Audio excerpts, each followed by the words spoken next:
Hello, everyone.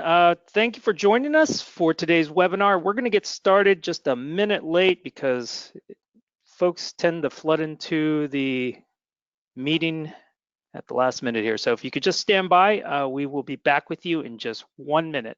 Thank you.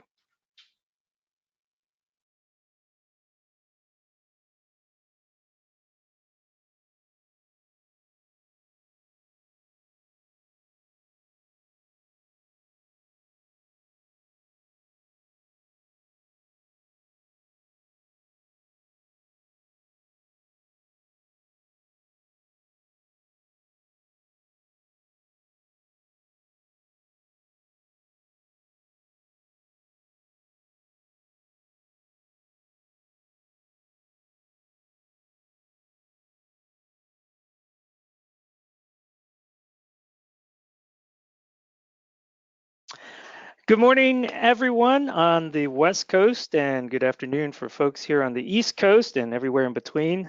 Thank you for joining us today for today's Knowledge Builder webinar series. Our webinar today is 5 Keys to Association Website Success and in 2019 and beyond. And we have joining us today Ray Van Hilst. Ray, I hope you're doing well. You're probably on mute right now. But I'm going to just tell you a little bit about the webinar. Association websites compete for profits, media, and even other associations for eyeballs, mind share, and revenue. Does your association have a plan to compete in this crowded, modern online environment? At the same time, new technologies and trends continue to reshape the way we use the web, transforming members' expectations and what to attract and retain them. Learn the 5 keys web strategies that beat out your competition, engage your members and prospects, grow your revenue, and build a plan for 2019 and beyond. Ray's going to talk about those things in just a minute. My name is Arj Devadas with ACGI Software. Again, thank you for joining us today. I'd like to also give a special shout out to many of our customers who are on the webinar today. We have a really great turnout. Just a little bit about ACGI. ACGI is a product developer of cloud-based systems for associations, credentialing organizations, professional societies, and trade associations. Our flagship product is Association Anywhere AMS. We also work with a lot of credentialing organizations or credentialing organizations that may be part of an association that use Certelligence, a credentialing management system. ACGI has been around since 1996. We're headquartered here in Columbia, Maryland. We have about 70 employees throughout the US and Western Europe, and we are actively at a lot of conferences and trade shows and different industry events. Just a little bit of housekeeping before I get back to Ray. Many of you are here today to earn a CE credit, and that's awesome. What I'd like to ask you to do, just so that we can acknowledge ASAE's rules, is to, at the very end of the presentation, the webinar today, we will be asking a polling question. And you simply just have to answer that question with a yes or no. It is just to attest that you have participated for the full duration of today's webinar. What we will do is track that participation from start to finish in GoToWebinar today with our GoToWebinar reports. So we will have that, but you simply just have to fill that out at the end to confirm that you did participate, and we're good to go. If you have any questions, you may notice in the GoToWebinar console to your right, well, usually on your right, the questions features. Marcy and Kelly from ACGI are joining us today and will be helping to answer some of those questions in real time, but we will hold some of those questions if we think that they are pertinent to the group to the very end, and we should leave about maybe 5-10 minutes to get to some of these questions and help you with those. If we don't, we promise we will get back to you offline with answers to your questions. And then also download materials. Ray has been generous enough to create his slides and make them available through the handouts feature. So anytime throughout this presentation today, you can go to that handouts feature in the GoToWebinar console and download that. ACGI has also posted a few marketing materials for its Association Anywhere and Certelligence products if you are interested. Lastly, any AV issues at all, the best way to reach us is at info@acgisoftware.com. Folks here will get those inquiries very quickly. But if you have any questions as well, feel free to just email us, and we'll respond as soon as we can. So just a little bit about Ray Van Hilst. I've known Ray professionally for many, many years now. And if you are no stranger to associations in the industry, you will see Ray around quite a bit in the industry. But Ray Van Hilst is the Director of Client Results at Yoko Co., a web design and marketing agency focused on helping organizations increase their impact through the web. Ray blends 20 plus years of marketing experience with modern web principles to create high-value websites that help organizations meet their goals. His diverse background includes Fortune 500 brands such as Disney and Home Depot, and many nonprofits and associations. Ray works with clients to set the strategic direction for their website and online marketing by helping them get beyond the "wouldn't it be great if" conversations to the place of "this is what we should do" conversations. He offers clients strategic consultations on web development, content strategy, creative direction, and ongoing web operations. He's a frequent speaker. Again, if you're around the association world, you will constantly see Ray around doing presentations about web strategy, web operations, marketing technology, and he's also active as an ASAE member. When he's not thinking about the web, Ray's a really likable guy. He's a husband, father, outdoorsman, frustrated musician, and a struggling home brewer. So with that introduction, Ray, I'd like to turn the controls over to you. Thank you so much, George. And I will hand it over to you right now. Okay. I would like to also just lastly remind everyone that we will ask, this is going to be an interactive presentation. We're going to attempt to ask some polling questions throughout, and just feel free to just jump right in and answer those quick questions. Thank you. Awesome. Right. And you're seeing my screen? Yep, looks great. Okay, perfect. Well, thank you so much, everyone. Thank you for taking some time out of your day. Let's talk about one of my favorite subjects, and that's how to create a successful association website. We're going to talk about 5 key strategies for this today. So first of all, as Art said, the slides are being downloaded, so don't feel like you need to write everything down, or available for download. Don't feel like you have to write everything down. I've got a lot of great information I'm going to go through. If you have any questions, please use the question feature, but also please feel free to reach out after the fact if you have any questions. I am pathologically helpful, and I'm here to help you succeed, and that's what I love to do and why I do this. So let's go ahead and start off with, why does this matter, and why do we care so much about making our websites better? Well, let's start off with a simple fact. More members and prospective members, new members, are going to come to your website and will interact with your website than do anything else. Think about that. More members are using your website than going to your annual meeting, than reading your journals or buying your things. It's the #1 entry point. And what the research shows us is that by improving how your website and how it works, just with some usability improvements, you can make it work up to 60% better. But more important for us as membership organizations, that key first impression is what says, hey, this is a place for you, or you can advance your career, or they can go elsewhere. But the reality is, people have a lot more places and ways to go and get information from. There's new competition out there. If any of you are with a medical association, you've probably heard of Doximity. It's a social network that was created for doctors. They were founded in 2011 to have more than 1 million members. By comparison, now AMA doesn't publish their membership, but they only have about 230,000 members. So stop and think about that. A for-profit social network has 4 times as many members as the major medical association that represents all of our doctors in the country. There's competition out there. This is where people are going. This is one of my favorite ones. My wife is a teacher. She teaches 2nd grade. They're really cute. They're wonderful at that age. She belongs to a website called Teachers Pay Teachers.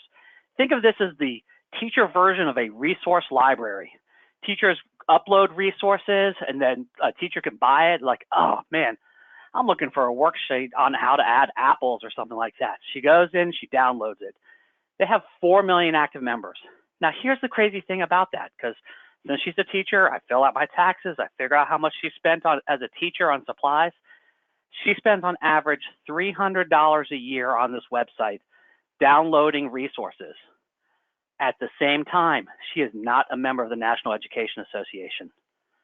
So she's going to a for-profit organization and place to get her information instead of going to a for-profit. And we see this all around. You've got TED Talks where people are sharing information. LinkedIn about lynda.com. If you have kids in high school, you've probably gotten frustrated in helping with homework and you went to Khan Academy. There's all this information that's out there.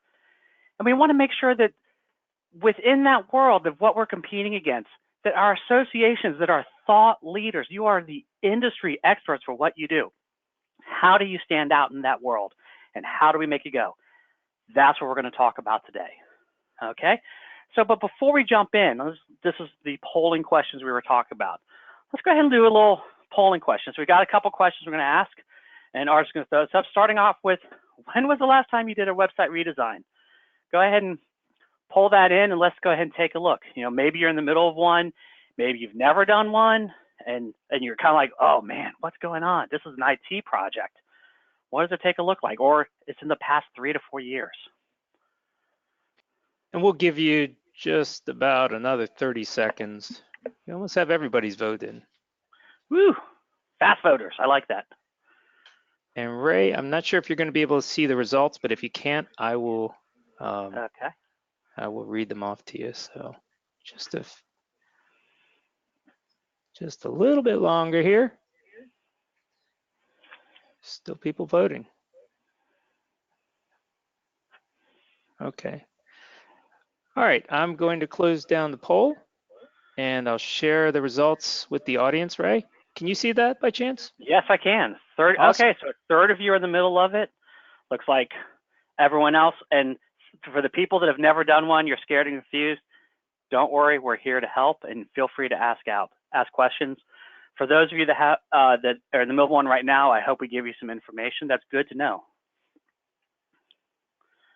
All right, for our next poll question, so what's the timing for updating your website? Well, we actually know from this last question that you're working on it now. Okay, and you should be able to see the poll right now. Yep, and I see people responding. Yep. We'll give you about 30 seconds.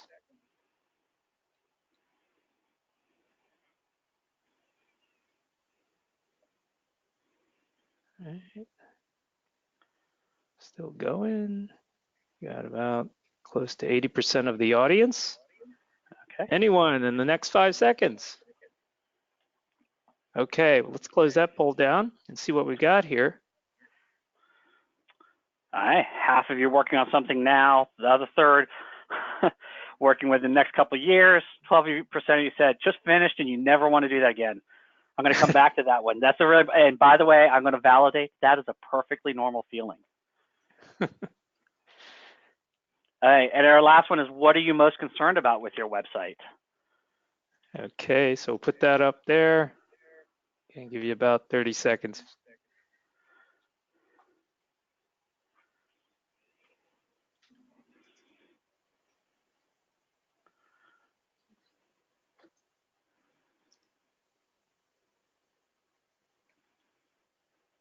Okay. Got about 70% of the audience still going, and I'll give you about maybe 5 more seconds. Still going. Okay, let me close that poll down. Here you go. Okay, content for about 20%. That's awesome. We're going to talk about that. Engagement and member value. I like that. 70%, that's a big one. Function, okay, perfect. Hey, this gives me some good information as I dive in. So perfect. Well, thank you so much for sharing. And let's go ahead and jump into our start. So first, our first success key. I know we've been hearing this out there. We've been hearing content marketing, content marketing. Well, it is time for us associations out there to kick marketing content's ass. Warning, I sometimes have a potty mouth. Hopefully that's the worst I say. Anyway, think about content marketing. So we've been hearing out this and for-profits are doing this. I'll be honest, I work at a for-profit. This is content marketing right now. Thank you for attending this webinar. More and more marketers are doing. The survey said 89% of marketers are doing, of B2B marketers are doing content marketing. By the way, you know the other 10% are doing? They're currently looking for jobs because they're unemployed because they're not doing this. And we actually see, by the way, for-profits adding roles and specific people, hiring like journalists, people coming out of school. Can you create content? Can you write? They've got designers. They're putting this information out there. They're looking not just on their websites, but they're looking into other platforms as they can do this. Well, the beautiful thing about this is the fact that as an association, you're a content machine. Just think about all the things you create on a daily basis. You've got your industry news, your press releases, your articles, your journals, you do webinars and things like that. So the trick is, how do we leverage that and make that successful? Well, we want to start off with, just instead of just creating content for content needs sake, let's start by putting our member needs first, okay? And as we look at the website of how people navigate through the website, we want to make sure that we're thinking about that, we're tying that back to our content marketing. So say it with me. First of all, your organization chart is not your website's navigation. If we were live, I'd ask you now to raise your hand if your website looks like, oh, here's my meetings department, and here's my education department, and here's my membership department. If those are your key tabs and navigation items, you're failing your members. So we want to start by understanding what the members are doing and what they're looking for. If you haven't been through a persona exercise, this is a really good way to do this. Start by defining your users. Who are they and what are they come to the site to do? And a lot of times people say, oh, well, this is a student member or this is a senior member. And there's something to that, but you may also want to take a look at, where is this person in their career? What are they looking for? Why are they participating within the organization? Is this someone that just wants to get their continuing education and move on with their day? Is this someone that wants to make a difference in the world and volunteer? Is it someone that wants to be a leader? So you go ahead and document these. And the benefit of, once you've defined personas, is that basically you can take your own prejudices out of the process, okay? Because what we find when we're talking to people, if you say, how do you think people use the web? They typically answer with the way they personally use the web. So in this case, this is from a site I did a number of years ago for the American Society of Radiologic Technologists. They're the people that will give you an X-ray. They all have to be licensed in all states. They need a certain amount of continuing education. So we have our generalist, Jim, who's, he's just wants to get his work done. He wants to go home, all the way up to our evangelist, Bob. He's a board member. He's in a management role. Where do people fit within that? But now we can define that. And now that we know that who we're designing and building a site for, we can say, what is the site here to do? And one of the best tools you can do for this is what we call a website mission statement. And this is a website mission statement I did for AADE. I think I saw one of you all were registered for the site. This is when I worked on their site. And what's interesting about this is, when we defined the website mission statement for this site, we said it was for the diabetes educators. The important part is we think about what AADE provides, which is diabetes education that can be given, that providers can give to patients and work within. We didn't say we're competing with the American Diabetes Association, because they have a lot of patient information. So we specifically said, here's what it's here to do. And it's here to provide this information to help them do this, which in this case, help them with their day-to-day assistance in their jobs, make their life easier, and and then ultimately we wanted to build a collaboration and a content hub, back to our content marketing piece. This kind of gives us our North Star, if you will, as we think about what is the website here to do. When someone says, hey, I think we should do this on the website, you can point back and say, you know what, we said our members are this type of people and they're coming to this thing. This is what we're here to do. This helps you along with that. Now, for those of you that may want to create one of these, in the download, good news, we have the Mad Libs version of your website statement generator. You can use this and drop this in and create your own. Okay, so we started off now with knowing who our users are, knowing what we're trying to do with the website as we get that going. So let's go ahead and build that content strategy. And this is a quote from Monica Busolati, who does some content strategy work and content marketing work. And the reality is that we need to get the ship pointed in the right direction and make this all happen. So as we build our content strategy, what goes into that? And as you think about your website, there's a few key questions you want to ask. What to publish? Articles, webinars, Why publish it? Go back to that website mission statement. Why we're here to help people do this. How do you publish it? You put it on your website, you share it on your social network, you put it in there, and then how do you promote it? Because just because you publish it doesn't mean they're going to come. You want to keep getting that out there. By the way, as you take a look at your content, this also includes older content that might be like a year or two old. You can always dust that off and use that again, okay? But if you think about it in that content strategy, we want to have that Venn diagram, that overlap of what's there. So we started off with what the user needs. Here's who our members are. They're coming to the website for this. This is what they're looking for. If we meet only their needs, we will ignore our business drivers. We want membership and things like that. We overlay that. And then lastly, we overlay the technology, which is what makes it possible. A good tool as you go forward for that is to build a content strategy statement, similar off of that, as to what we talked about with the website mission statement. So what kind of content? What does the content do? How does it make people feel? And this is one that I did with the Sigma Theta Tau International, the Nursing Honor Society. And how does it then ultimately help the organization? Good news for you. Here's your Mad Libs generator as we do that. So we've defined that. This is what we're here to do. Let's get that going. So now we know what we're doing. We found all this information. We put that out there. The reality is we have to keep the beast fed. We have to get the stuff up on the website. So our next step that's really important is to make everyone a publisher. Let's enable everyone in the team to do this. I always say what you publish on a website should be the most difficult decision you make instead of how do I publish this? Then we can get some training.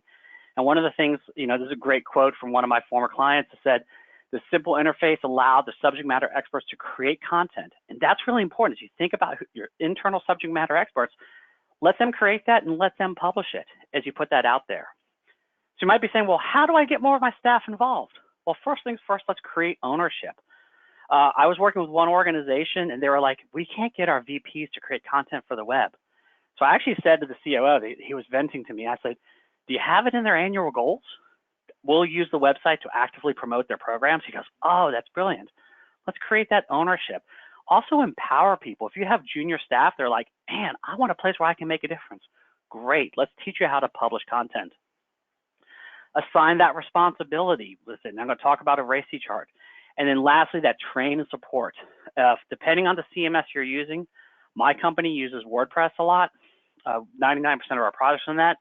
You can Google how to do anything in WordPress and get training, but we also provide detailed training so you support your teams. As you're looking at that getting staff involved, you may want to build a RACI matrix. This stands for responsible, accountable, consulted, and informed. It's a good management tool. So think about who's going to be doing what pieces. You probably don't want your CEO writing every single piece. They're probably a little bit busy, but you might have them write a couple pieces, but then be consulted on what's going on. And typically what's happening in the IT team is making sure the servers are running. They don't need to be involved with that. So you can kind of map that out and make sure that's working for you, okay? So just to recap on key number one, to beat the content marketers, we're gonna put our members' needs first. We're gonna create that content. We're gonna have a content strategy that makes the content the right priority. And we're gonna get everyone involved. So we're gonna spread that content marketing love around, okay? And let's get into our next key, which is having that mobile strategy, okay? And I think we all know this. We've been talking about mobile, we've been talking about responsive for quite a while. And in 2014, Comscore pointed out that the fact that there were more mobile users than there were desktop users. But here's the scary thing as we think about this. The next generation are what I call mobile natives. I'm of the generation where they were told, oh, you're digital natives. You've always grown up with devices. Well, we're seeing young people coming in and Gen Z as being mobile natives. Here's a case in point. By the way, this is not a stock photo. The rest of them have been. This is my kid actually doing their homework on their phone. My kid, I have two kids in high school. Typically, the first device they reach for when they're checking on their homework or getting their homework is their phone. And I see more and more people doing this. In fact, I actually, as a matter of practice, try to work one day a month just for my phone. I encourage every one of you to do it to understand what it's like to be a mobile first person, which some of your members may be. So you might be saying, okay, well, how do I put this together? Well, I call it the Tao of Association Mobile Strategy. We have to think about that content the right content in the right context of what's going on and what they needed. So think about this. You may have a nurse, and I've seen this in clinical in places where they're checking between patients. They don't have time to run back to the nurse's station. They're just going to reach into their purse, and they're going to pull something out, and they're going to look something up on their phone. A business executive or maybe an association manager, you're in between meetings. You've got your laptop or maybe just a tablet. You're taking some notes. You're on the go. You're not going back to your desk and do that. But overlay that, for example, a customer service rep or an accountant or something like that that's in a sit-down location in the call center. They're looking at their desktop and they're looking at a computer. So think about then, what kind of content is that person looking for in those resources? For our nurse, it might be about patient resources or practice guidelines or references and things like that. For the business executive, they're like, oh, I need to see some trends. I'm looking for some information, or I want some research. They're looking for that on the go. So make sure you're providing those in that mobile first experience. For our customer service rep, they're looking for that detailed experience of information. And it's okay to, and part of what goes along with this is also how much content do you put on the page to help them scan through that. On the desktop user, they're going to have plenty of time as they go through that. So as you think about your strategy, you may decide, okay, well, am I going to do responsive design? Am I going to do a mobile app? Am I going to do a whole mobile website? Some people still do that, but typically not. And think about, how do you build that plan? What we find most organizations do is, at a minimum, you go with a responsive design. If you're not familiar with that, that's basically the web browser responds to the size of the browser. So on a big screen, it goes out wide. On a small screen, it's narrow. Creates that mobile experience. And think about that. Or do you do an app for, like, I think most of you probably have event apps. They're good for specific content as you think about that. The one thing I'm going to ask you to think about, though, is no user ever said, oh, wow, I wish this organization had a responsive website. No, they just wanted to work on their phone, and they wanted to work easily. So keep in mind that, like, how we do this on the back end, that's a developer solution to a user need. They just want that to be better. So some cases to think about that. The two from our work that we've done with Inova, which is a large healthcare system here in the Northern Virginia area. They have a program called Life with Cancer. They provide consulting services for people that are in cancer treatments. Actually, the site is built on a responsive service because we know that a lot of the patients, they're pulling it up in the doctor's office to schedule classes and get help, but it's constantly being updated with new classes and new information. So it's an easier way to push that and manage it. But we have some navigations. You can see right here, the Start Here button on the left, quickly into that. A more specific one is actually an app that our company built called Blood Donor Mobile. Its idea is to help people find local blood drives. That kind of lives with you. It's timed to one thing. We pull a database. That's a specific ask. So that's a good use to think about that in those user first case studies of mapping that out. So build that mobile first focus. When someone is coming to your website, and go back to those personas, where are they? Are they at work? Are they on the go? Are they in an office? What are they looking for? And then prioritize that content. So for maybe on your homepage, you have, if you know you have clinicians coming in looking for information, that's a key driver.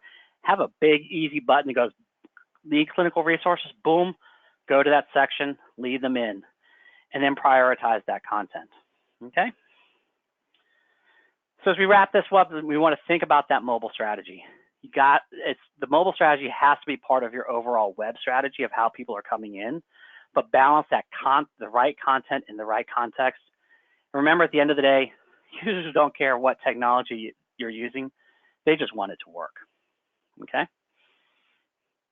So our next one is the fact that this is one of my favorite things. The home page is dead, because every page is a home page. And I tell clients all the time, for those of you that are in the middle of your redesign, I almost wish I could do a poll on this, but silently raise your hands. How many of you had 25 meetings about the homepage and what was going to go on it, and it went through board review, and you had all this information and discussions ad nauseum, right? Well, remember, for all the discussion about the homepage, it actually should be one of your least viewed pages on your site. And think about it. A good homepage is here to make an introduction and get you to a subpage quickly. And typically what will happen as you're doing your work right, you will actually see your homepage goes down as the key entry point to your site. This is analytics from one of the sites that I worked on, the American Association of Colleges of Osteopathic Medicine. So if you want to go to a medical school to study osteopathic medicine, this is where you would go. This is from Google Analytics, from the landing pages. How do people enter the site? You'll notice number 3 here, only 10% of the people entered the site to the home page. So the first page that people saw were not that. And what we actually see is with a number of our sites that, and we consider a success when the home page is one of the lower viewed landing pages, that's a success to us. Because if you think about it, many users are going to enter your site from something other than the home page. Search engine optimization is a key thing. I'm going to talk about that in a little bit. I've done a Google search for something specific, I come in. Or email, you sent out an email to a link to a resource, they come in through that. Or social sharing. So how do we make every page work like the home page? Well, we're going to start off by building pages for the modern user and how people actually use the web. So the first thing is to understand that people don't simply read every single word on the page. We perseverate and fuss and agonize over every single word that's going to go there, but the reality is people don't read it. And what we know is they actually scan. The image on the right is from what's called a heat map study, and the red areas are where people spent more time in their focus. So you can see that they kind of scan through and scroll down the page. It looks like an F-shaped pattern, okay? One of my favorite designs I did, which actually illustrates this perfectly, back to using ACOM as an example, this looks like an F.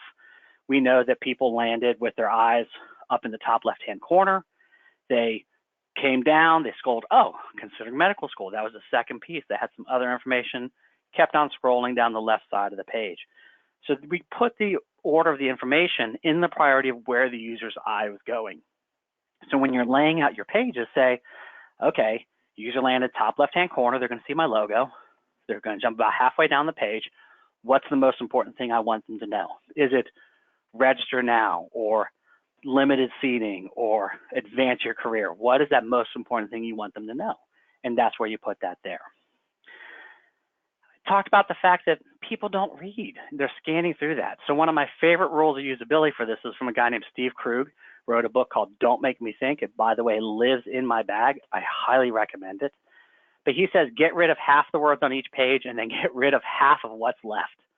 We've seen this before. We get all these things. And the reality is because people aren't reading, every additional word creates cognitive dissonance for them and it makes them think that much more. So let's make this easy.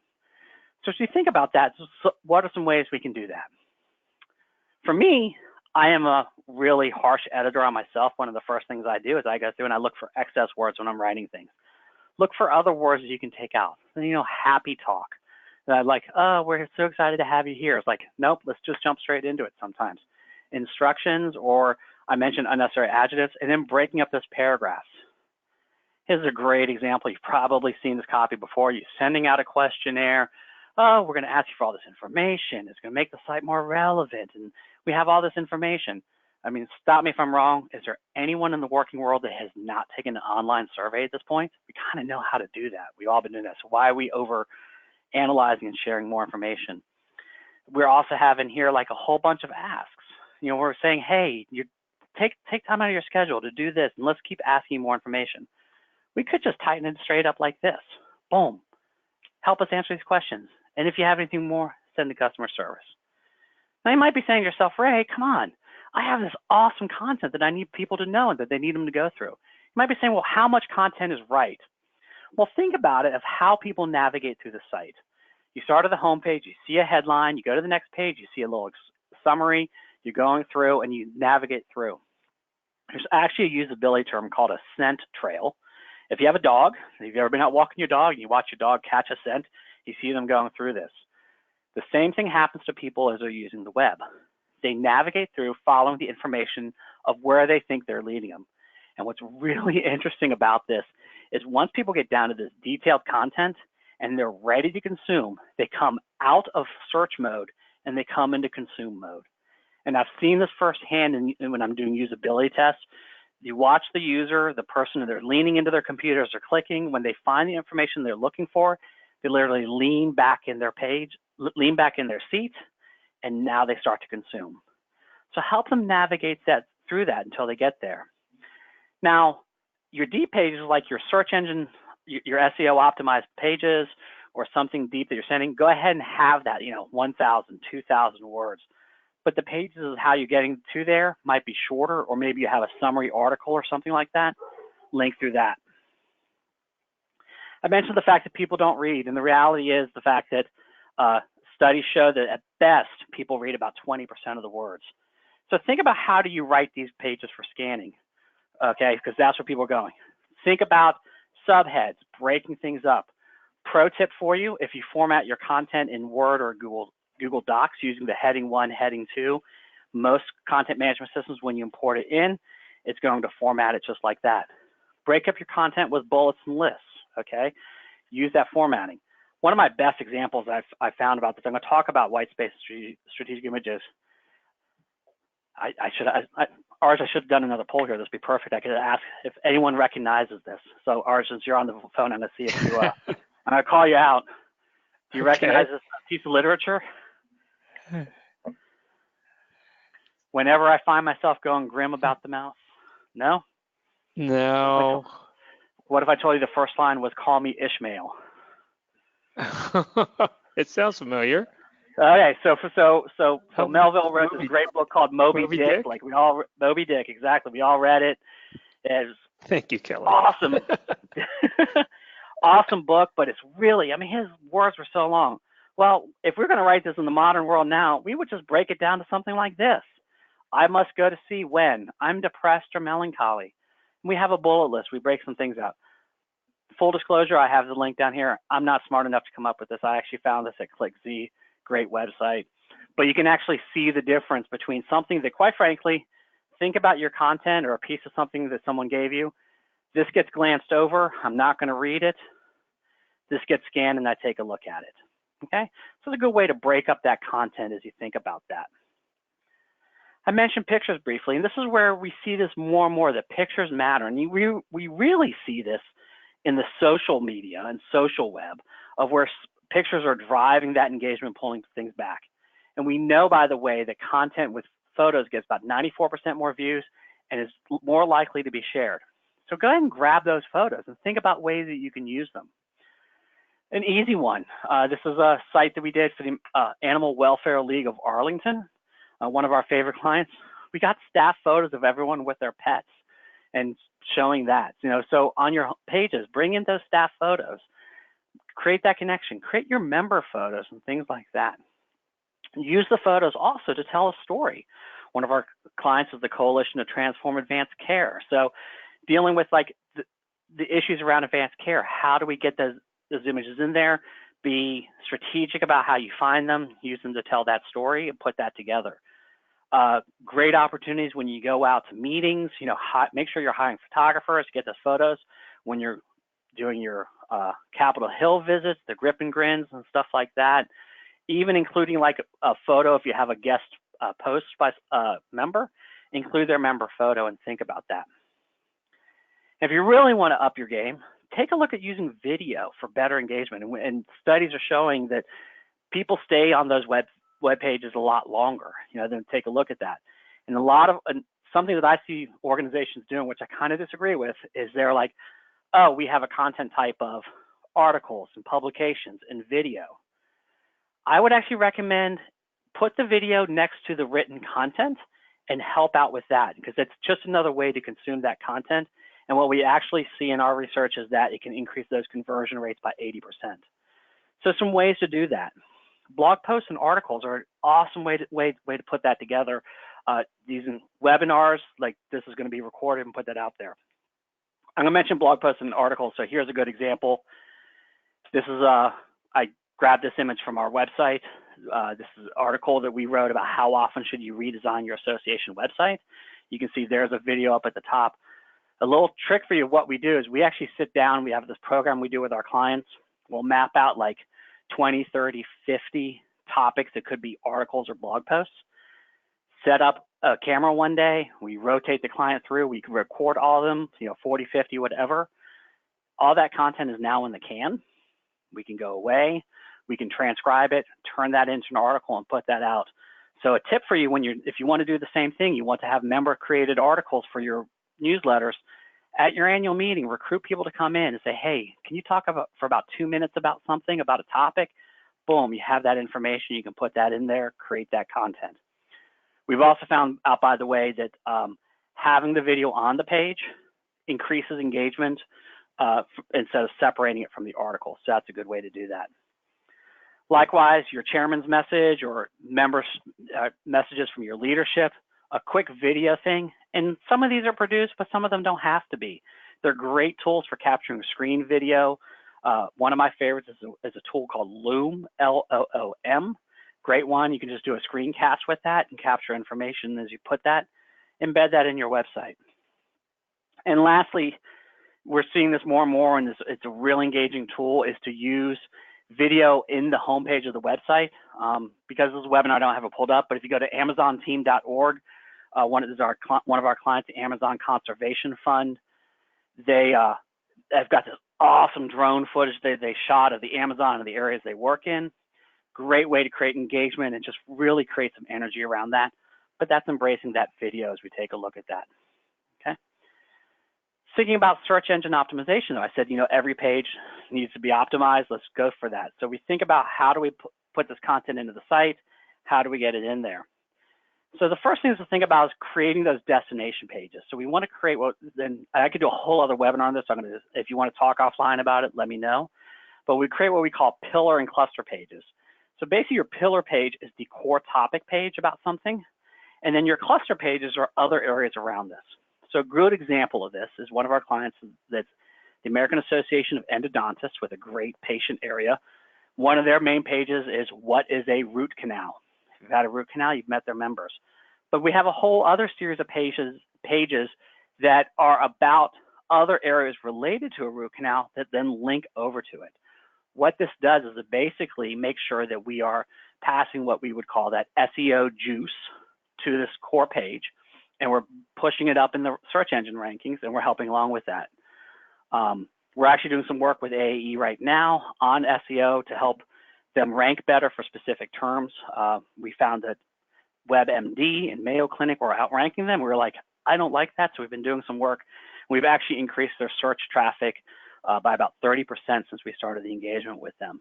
So it's one of the things to think about.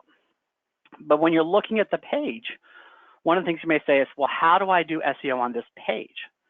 Well, if you know what your keywords are, and this starts with doing some keyword research and maybe knowing what that is, you want to make sure that you're actually using those words in the content. All right. So I always say, don't jargon drop. If there's key phrases and words that you're using or acronyms, they speak to specific people, you may want to spell that out. The other thing to think about is if you optimize a page that is behind a member login, Google can't see it. Once Google hits the member login, they're out, they're going away, they're not coming back. So make sure if you have a piece of protected content, write a publicly available piece of content about it, or there's some other ways I can show you where we actually preview that text to help with search engine optimization. And then have that metadata. Make sure you just put it in your title tag. A good plugin, if you're using WordPress, is called Yoast SEO. And it actually, once you tell it what key phrase you're working for, talking about, so this is a site for one of our for-profit clients. They're writing an article about teaching kids about money. You can see that down the bottom. It says focus keyword. It helped us and we got to green. Good, we're well optimized. This tells us, okay, you've got good content. You're gonna rank for this page. All right. So you might be saying, well, how do I find these content keywords? Start with your Google Analytics. Take a look at what pages people are coming in on. If you have Google Search Console installed, you should. Take a look at subject-specific searches they're doing. Pro tip for you is to look at key phrases and landing pages or maybe on page 2 or 3 of Google, and how can you tweak them to move them up to page 1. And then there's some research tools you can use, Google Keyword Tool. There's some other paid tools you can find. And lastly, let's talk about page speed. I was mentioning mobile first. Page speed really matters. Google wants your site to load quickly. They would prefer that your pages all load within 3 seconds. It's pretty aggressive. We try to target within 6 pages. If we see pages slower than that, we start looking at how can we optimize them, how can we increase server performance. But the reality is, If you have two equal pages, the slower page is going to be lower in Google search engine rankings, search engine results than the higher. And you can actually see this is a page before optimization of pages that we said, oh, we need to target these and improve these. The ones that are red are the ones we took a look at. And then these are some of the times that we had within that. So making every page a home page, this is really key. Thinking about the modern user, having that scanning, the layouts written for scanning the short copy and making everything for SEO. So we've gotten the user there. What's our next step then? Well, let's make sure we keep feeding that funnel. This is our fourth success key as we think about this. There's more to what you do than just dues. You've got publications, you've got events, and other groups are doing that. And we see, by the way, for-profit groups have events. So this is what I'm going to challenge you to do, is to think about engaging and converting at every single level. Every time someone comes into the website, we want them to do something. I always say to my clients, find my resources or read my articles is not necessarily an action. It's helpful. It helps them. But now we want them to do something. What is that next step? Get them into that next piece of content. Increase that time on site. You can do that simply in the text by having some articles and links out. For more information, click this, download the career path. Share this on Facebook. Join us on LinkedIn. Sign up for action alerts. That's that next step, so that every single piece of content has an ask. And you can do that by just basically mapping out the flow.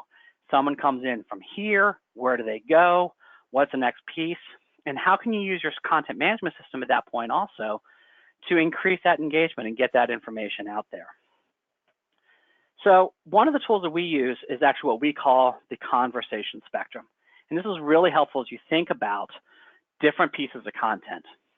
So I'm going to use the root canal example because it was one that with AAE we worked on their patient site, but you can do the same thing. So the oblivious level is like, I don't even know what this is. I'm having an issue. I don't even know how to solve it. The curious is like, oh, here's a technique of how I could do this. Intrigued is, maybe I should be looking into this more. Invested is, I'm ready to do this. So in the case of a root canal, it might be this, but it might be, for example, I've been using AADE a good bit. How do I become a diabetes educator? Or what are my career options? What does a diabetes educator do? What training do I need? Now I'm down in the intrigued. What's their career look like? And then ultimately, as you're guiding them through that, you say, oh, how can AAD help me be a better diabetes educator? So thinking through that, and you're leading to that conversion. Each piece of content leads to the next one. In college, we thought about this as like 101, 201, 301 type content. We're doing the same thing here as we map that out. So thinking about feeding that funnel, we want to remember membership is not our only goal. As we guide people through that content, we make their lives a little easier. We increase that member engagement. We increase our member value. We're going to use those calls to action. We're going to make the ask, and we're going to manage that conversation. Okay. And lastly, we want to think about this, and if we're going to talk about websites, we have to call out the elephant in the room. We want to think about that Marcom technology roadmap, okay? I'm going to scare you real quick with this next slide. Ready? This is an old slide. This is all the marketing technology out there. Whew. I'll tell you, by the way, I've served on the Technology Council for ASAE. I'm currently on the Marketing Council for ASAE. And marketing technology is one of our biggest discussions that we talk about. I just came back from MMC. It was a key driver. And in 2014, Harvard Business Review said that CMOs are going to be spending more on technology than the CIO. And for those of you that are marketers, you probably know that already just looking at what's going on. And the technology spend is just growing. Gartner's report found that 22% of marketers are spending the money just on the technology. So what needs to happen for that? Do we all need to go back to computer school and do that? No, we actually think about a hybrid role. So we think about it being a marketing technologist. We look at the things that are driving this, the analytics that drive the action, the automation that's making things better. We're looking at optimization. We're putting all that together.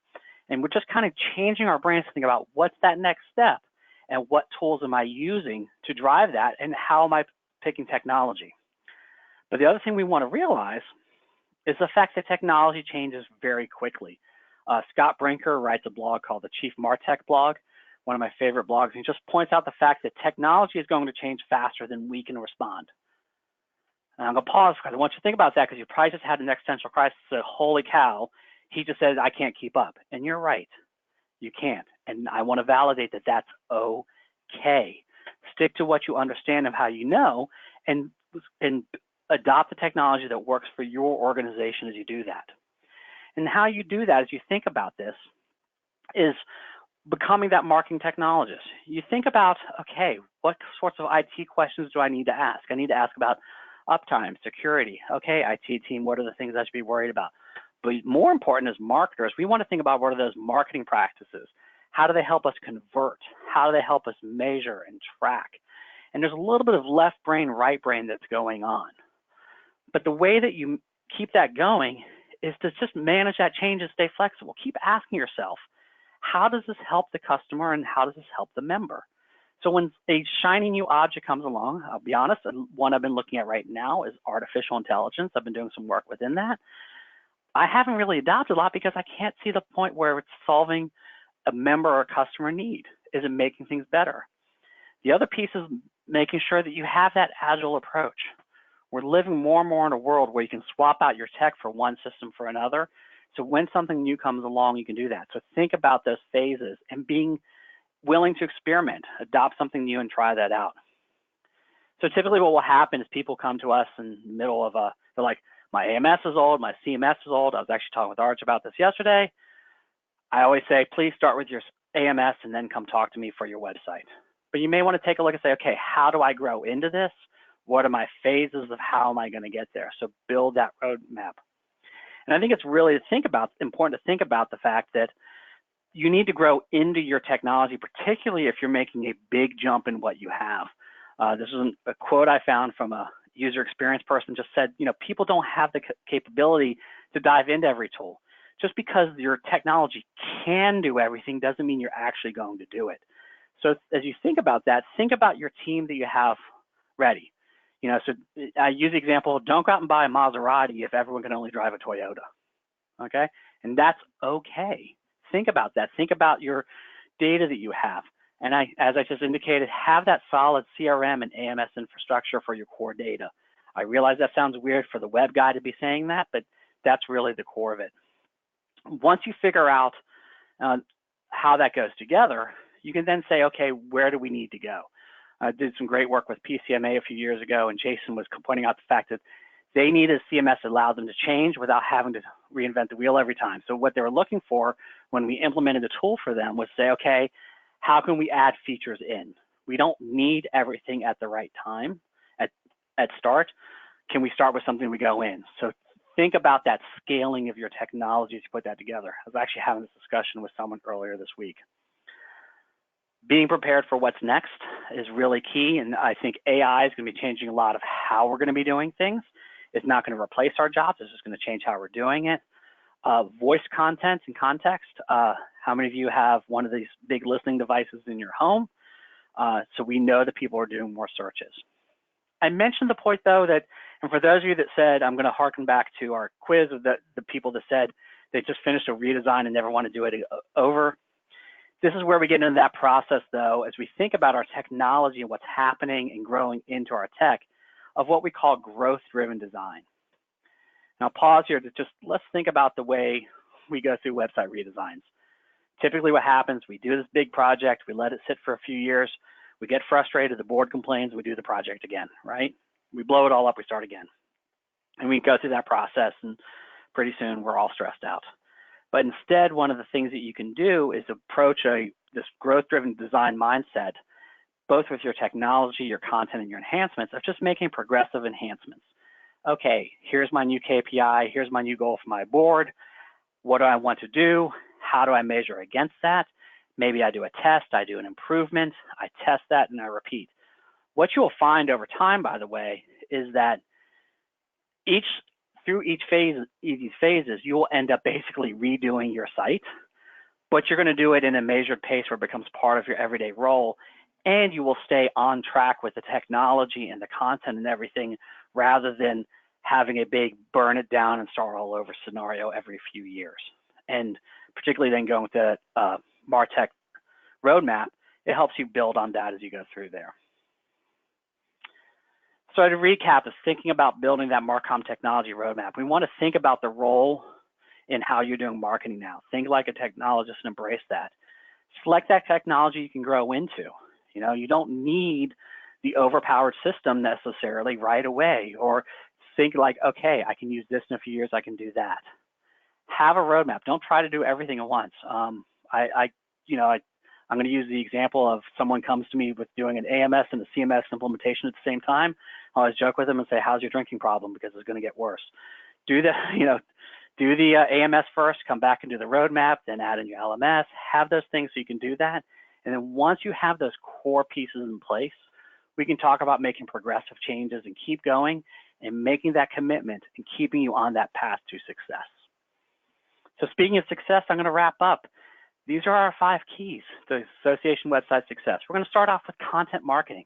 We're going to kick the for-profit people's ass. We're going to do it better than, because you have better content that's more valuable, that's more recognized, and you're just going to get it out there and you're going to make it found. I'm going to have that mobile strategy that's going to help people find you in the right place at the right time when they're making those decisions that they're going. You're making every page work just as hard as your home page. You're analyzing your deeper pages saying, hey, if this was the first page I saw on landing on the site, would I look at it? Would I become a member, or would I bolt out of here? Think about writing for search engine optimization and scanning of how people take a look at that. And then we're going to make that ask. We're going to say, okay, we're going to get our members, but we're also going to keep feeding that funnel with our other things we do. We're going to say, hey, would you like to buy this product, or could you join, or here's another article that's more relevant for you. And then we're going to think about our underlying infrastructure with that Marcom technology. We're going to have that roadmap that says, hey, here's where we can scale and we can grow and we can build information in. And that's how we're going to be successful. And we're going to have awesome projects in 2019 and in 2029. Whew. I was talking fast because I recognized where we were going and I wanted to stay on track for you. So no, that was great. Really great. Great presentation, Ray. I mean, thanks for sharing just some great information, knowledge, techniques, tools, maybe even the start of a little roadmap here to get folks started. But I definitely would urge everyone to please reach out to Ray offline and ask him some of the questions. We did get a few questions here. I know we're not going to have a chance to get to all of them today. However, please, some folks have asked, how can I get these slides?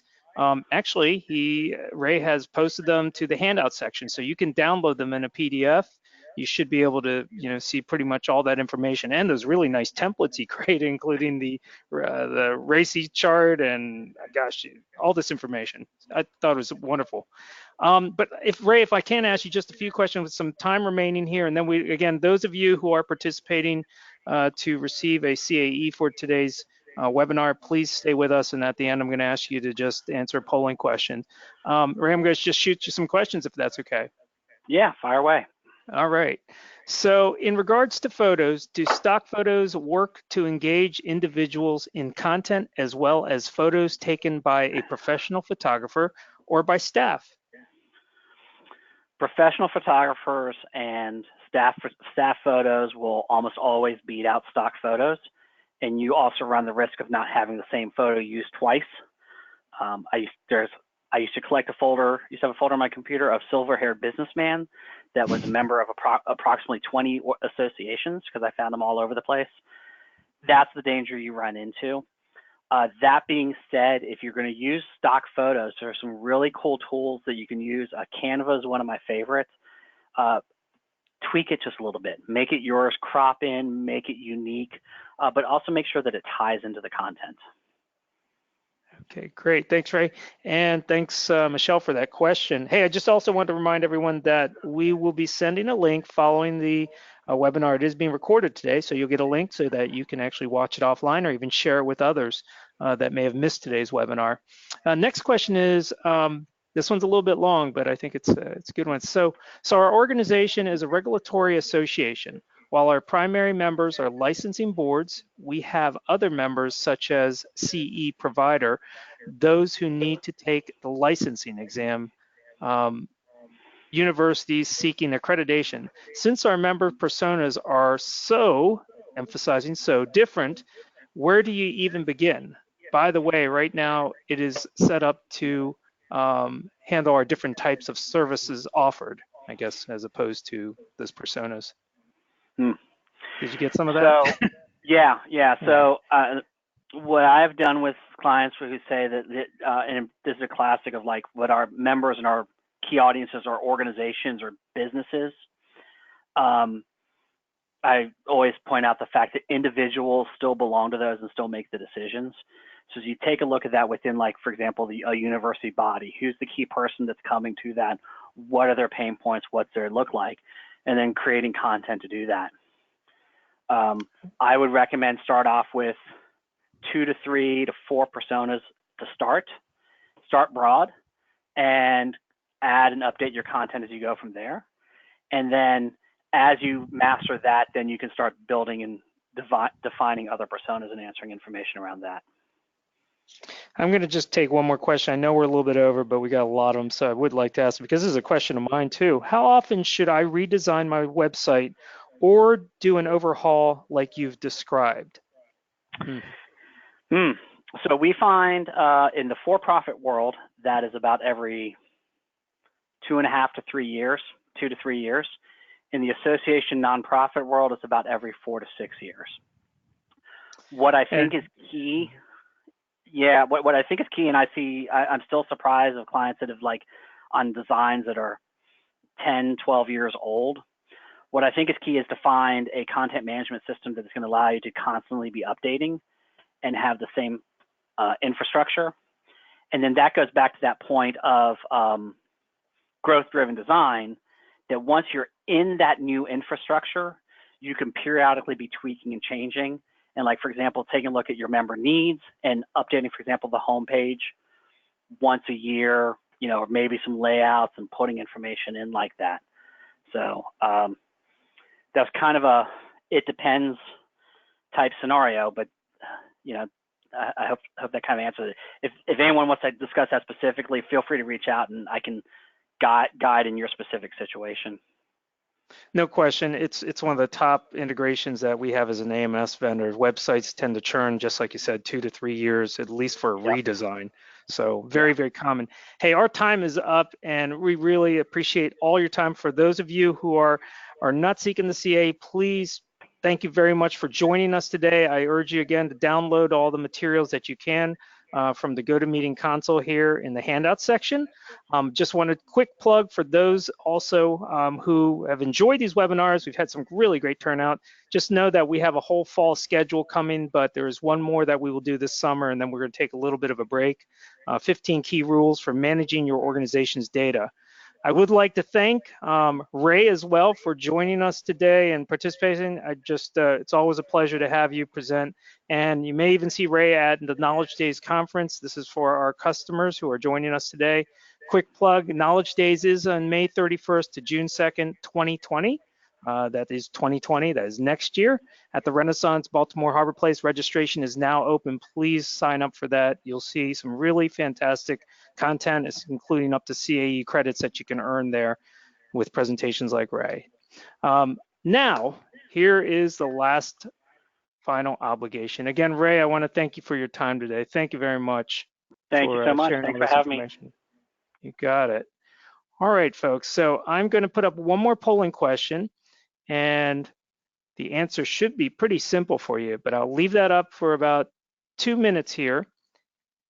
All you have to do is just click on yes to earn your CAE credit. And I hope we see no no's.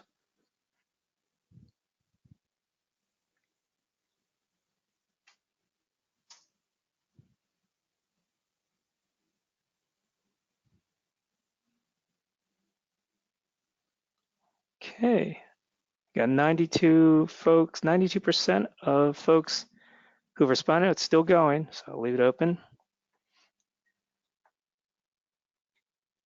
And just to remind you that we have tracked this through the GoToWebinar session that you've participated from the beginning. So we will have that on record. There is no need to request any type of certificate for today's session or any type of documentation for that. We will keep it in our database. as you can self-report this session.